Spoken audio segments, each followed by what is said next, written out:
Hello বন্ধুরা, আমি আজকে চিংড়ি মাছ দিয়ে নতুন আলু টমেটোতে ভুনা করব। এখানে লবণ আর হলুদ দিয়ে মাছটা একটু ভেজে নিচ্ছি।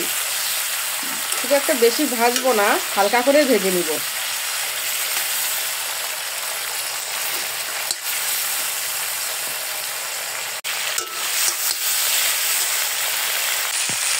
এখানে আমি 5 ফোড়ন দিয়েছি আর জিরা বাটা, আদা বাটা দিয়ে দিচ্ছি।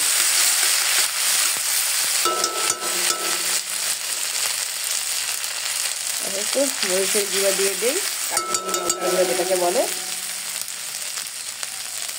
হলুদ দিয়ে দিই,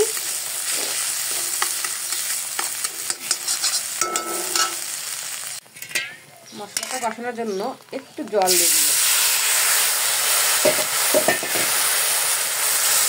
একটু ভালো করে কষিয়ে নিই।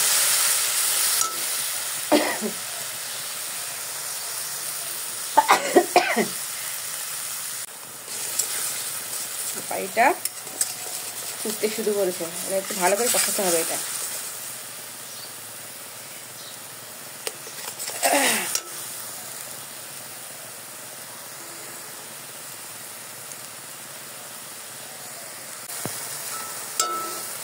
টমেটো দিয়ে দিয়েছি,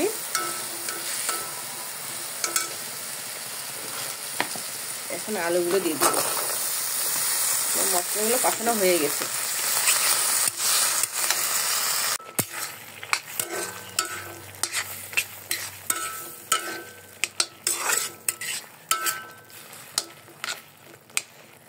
আলুগুলো ভালো করে কষাতে হবে। প্রচন্ড ঠান্ডা লেগেছে তো কথাই বলতে পারতেছি না। এখন চিংড়ি মাছগুলো দিয়ে দিব।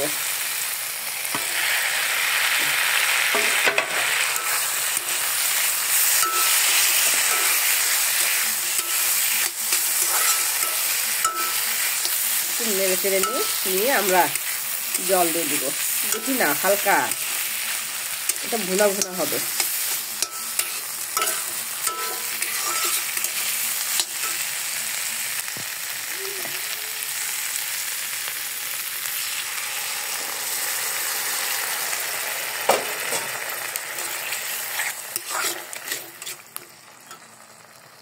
আমার চিংড়ি মাছ দিয়ে নতুন আলু টমেটো ভুনা হয়ে গেছে। আমি এখন নামিয়ে ফেলবো।